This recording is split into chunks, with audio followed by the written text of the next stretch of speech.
Hello everyone, the best this side from IIT Delhi, and we have discussed in our last lecture about name reaction, benzoin condensation, and in this next series of name reaction we are looking at benzyl benzylic acid rearrangement. So इसमें हम starting में जैसा एक proper तरीका होता है कि हम सबस्ट्रेट जानेंगे कि सबस्ट्रेट के बारे में, सबस्ट्रेट क्या है, और यहाँ पर रीअरेंजमेंट नाम दिया तो रीअरेंजमेंट किस चीज़ का हो रहा होगा और क्या रिएक्शन कंडीशंस होंगी, रिएजेंट क्या होगा, और लास्टली जो प्रोडक्ट फॉर्म हो रहा है यहाँ पे वो हम देखेंगे। सो सबस्ट्रेट यहाँ पर एक्चुअली क्या होता है, बेंजिल होता है। अब बेंजिल के नाम से तो कुछ काफ़ी चीज़ें क्लियर नहीं होती। So basically benzyl is just ketone जो कि कंटिन्यूसली अटैच हो, इस तरीके के फंक्शनल ग्रुप को हम बेंजिल बोलते हैं।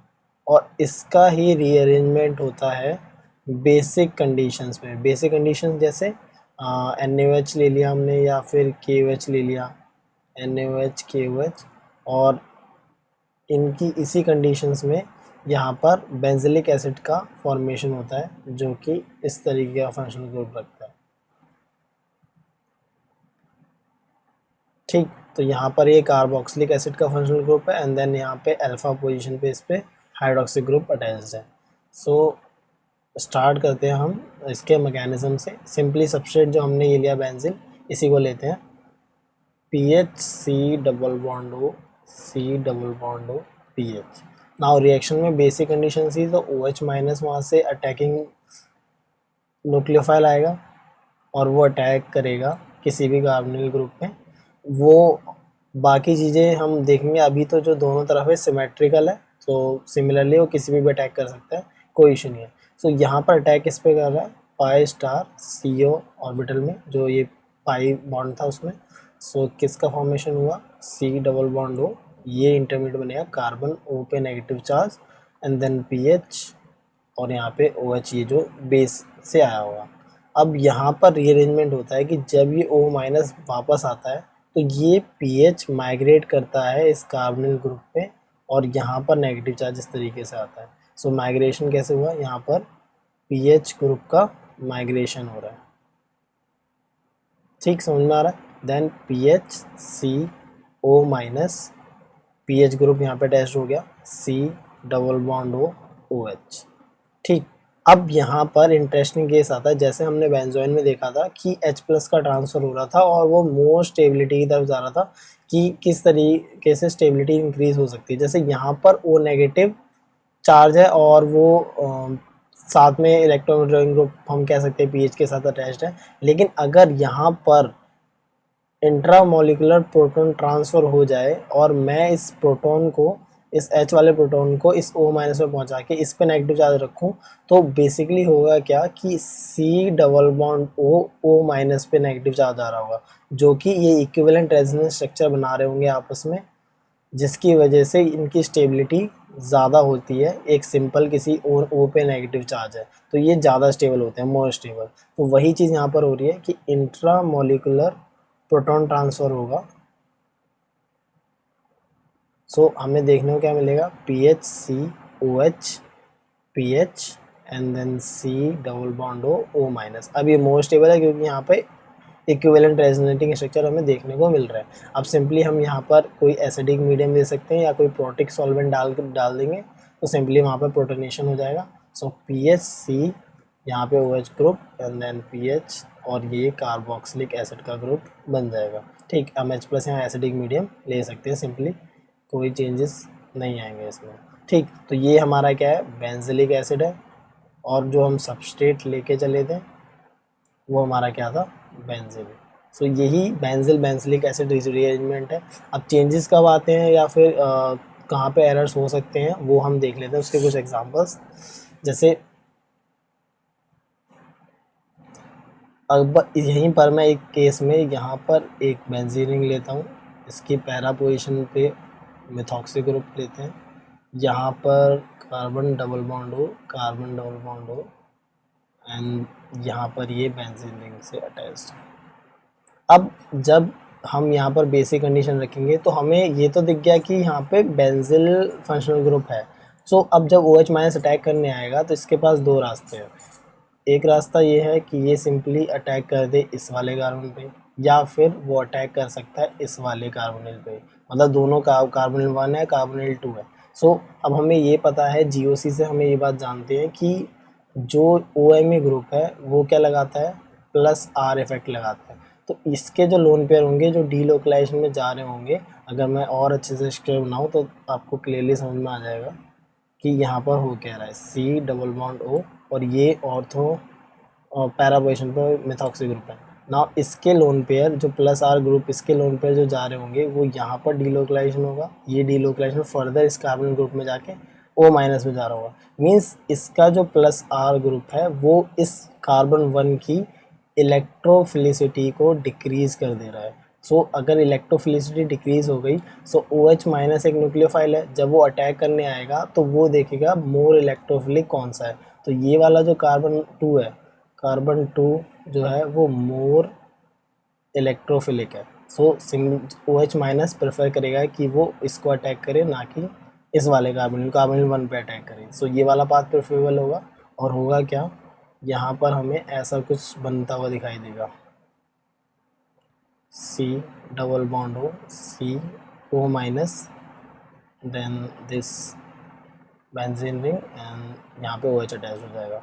अब सिमिलरली सेम केस में क्या होगा कि O माइनस जब आएगा तो ये माइग्रेट करेगा इसके ऊपर और यहाँ पे नेगेटिव चार्ज आ जाएगा, और हमें ऐसा कुछ देखने को मिलेगा, बेंजीन रिंग मेथॉक्सी ग्रुप, और इस वाले कार्बन पे अब एक बेंजीन रिंग आ गई है, और ये C डबल बॉन्ड हो OH। सिमिलर यहाँ पे दोबारा से प्रोटॉन ट्रांसफ़र होगा, इंट्रा मॉलिकुलर प्रोटॉन ट्रांसफ़र,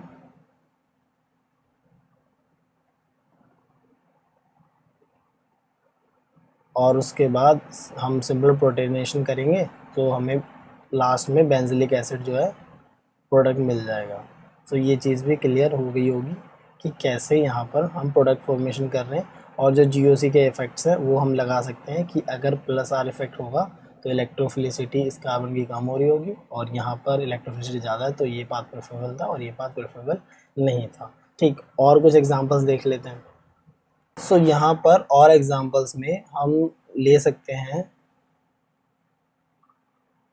अगर यहाँ सिंपली PHOMe ले लें, एंड देन इससे हम C डबल बॉन्ड हो PHNO2।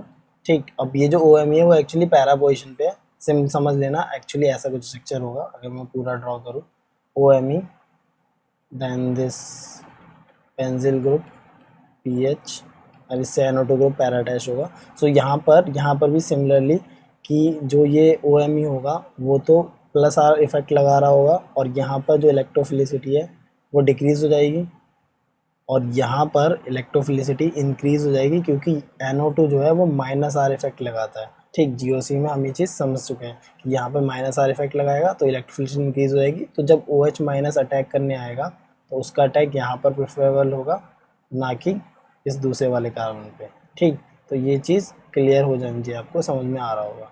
नाउ अब हम आगे समझते हैं, तो यहाँ पर और भी हम कुछ रिएक्शंस कंडीशंस देख सकते हैं कि यहाँ पर एक छोटी सी बात कि जो RDS होता है वो माइग्रेशन होता है, माइग्रेशन स्टेप इज़ RDS। अब RDS एक्चुअली में क्या है, रेट डिटरमाइनिंग स्टेप, मतलब रेट कौन बताएगा।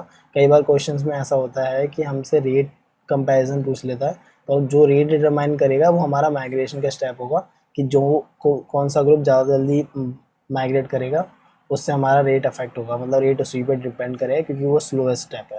ठीक, ओके। नाउ अब क्वेश्चन आता है कि जो बेंजिल ग्रुप है वो एक्चुअली में हमें डायरेक्ट कभी क्वेश्चंस में नहीं मिलता कि आपको बेंजिल ग्रुप बना के देगा और आपको बेसिक मीडियम कंडीशन देगा और आप उसको सॉल्व कर लोगे सिमिलरली। सो हमें यहाँ पर सीखना होगा कि बेंजिल ग्रुप एक्चुअली में फॉर्म कैसे हो रहा है। सो अगर हम सिमिलरली यहाँ पे बेंजोइन बनाए, जो हमने हमारी लास्ट नेम रिएक्शन थी उसमें हमने क्या देखा था कि वो एक्चुअली बेंजोइन क्या है, अल्फा हाइड्रोक्सी कीटोन होता है। ठीक, अब अल्फा हाइड्रोक्सी कीटोन है तो इसका मतलब सिंपल लैंग्वेज में PHCOH है। देन यहाँ पर ये कीटोन ग्रुप आ गया, यहाँ पे PH अटैच्ड है। ठीक, सो अब मैं अगर इसके ट्रीटमेंट SeO2 से कर दूं, अब ये SeO2 क्या है, इस रीजेंट को ऐसे मान लो कि ये अगर एलाइलिक पोजीशन पे OH है तो उसको कन्वर्ट कर देता है कीटोन में, और अगर वहाँ पे सिंपली एलाइलिक पोजीशन पे H है तो वो वहाँ पर OH ग्रुप अटैच कर देता है। ठीक, मतलब ऑक्सीडेशन के लिए यूज़ होता है और मेनली एलाइलिक या फिर बेंजाइलिक पोजीशन में ये करता है। ठीक, सेम चीज़ है, बेंजाइलिक OH हो तो वो उसे कीटोन में कन्वर्ट कर देगा, अगर एलाइलिक H है तो OH में कर देगा। अगर एक सिंपल एग्जांपल लूँ तो अगर जैसे ये एग्जांपल है, अब मैं इसमें SeO2 का ट्रीटमेंट कर दूं तो ये जो पोजीशन है यहाँ पर जो हाइड्रोजन होगा वो क्या एलाइलिक हाइड्रोजन है, क्योंकि ये डबल बॉन्ड से अटैच नेक्स्ट कार्बन है।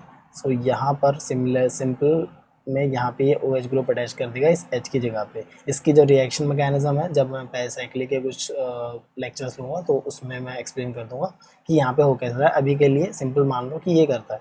सो बेसिकली हुआ क्या, जो ये कार्बन OH ग्रुप था ये कैसा था, बेंजाइलिक हाइड्रो OH था।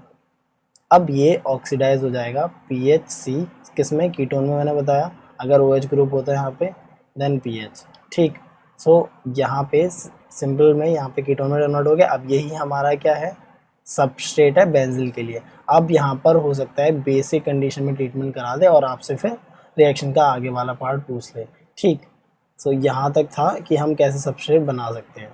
अब कई बार क्वेश्चन में ये भी आता है कि हमें दूसरी लैंग्वेज में क्वेश्चन दिए होते हैं, जैसे कि अगर हमें कोई एल्कीन दे रखी है, लेट्स से ऐसी एल्कीन दे रखी है,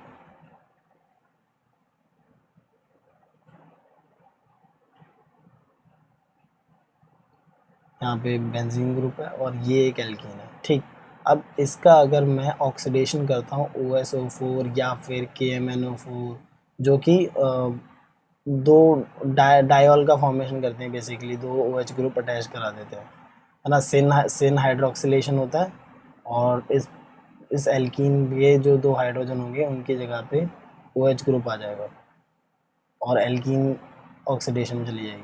ठीक, यहाँ पे OH ग्रुप आ गया। अब इसका अगर हम ट्रीटमेंट PCC से कर दें, PCC क्या होता है, प्रीडीनियम क्लोरोक्रोमेट। इसका मेनली काम क्या होता है, ऑक्सीडेशन का काम होता है कि अगर 2 डिग्री अल्कोहल है तो इसको कन्वर्ट कर देगा कीटोन में, अगर 1 डिग्री अल्कोहल है तो उसको कन्वर्ट करेगा एल्डिहाइड में, और 3 डिग्री अल्कोहल का कोई ऑक्सीडेशन नहीं करता।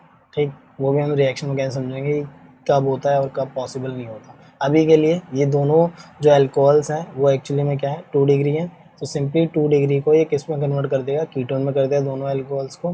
तो होगा क्या, यहाँ पर तो इफ बेंजीन रिंग होगी, देन ये कीटोन में कन्वर्ट हो गया, ये भी कीटोन में कन्वर्ट हो गया, देन यहाँ बेंजीन रिंग होगी। सो ये सिंपलर टर्म्स में हमने बेंजील का फॉर्मेशन कर लिया। सो बेंजील हमें कभी direct as a starting part नहीं दिया जाता, हमें इस तरीके से रिएक्शन कंडीशन दी जा सकती है और फिर हमें उसको फॉर्मेशन करके फर्दर जो भी रिएजेंट है उनका रोल समझ के हमें करना पड़ेगा कि ये बेंजील एक्चुअली में फॉर्म होगा बीच में, एंड देन सिंपल NaOH या KOH लिखा होगा बेसिक कंडीशन में और हम बेंजिलिक एसिड का फॉर्मेशन कर देंगे। सो मुझे उम्मीद है आपको बेंजिलिक एसिड समझ में आया होगा, और जो सबस्ट्रेट नहीं भी दे रखा होता तो उसको प्रिपरेशन कैसे करते हैं वो भी समझ में आ गया होगा। सो ऐसी जो लेक्चर्स हैं नेम रिएक्शन के वो आते रहेंगे। आप वीडियो को लाइक कर देना और चैनल को सब्सक्राइब कर देना। Thank you so much for watching.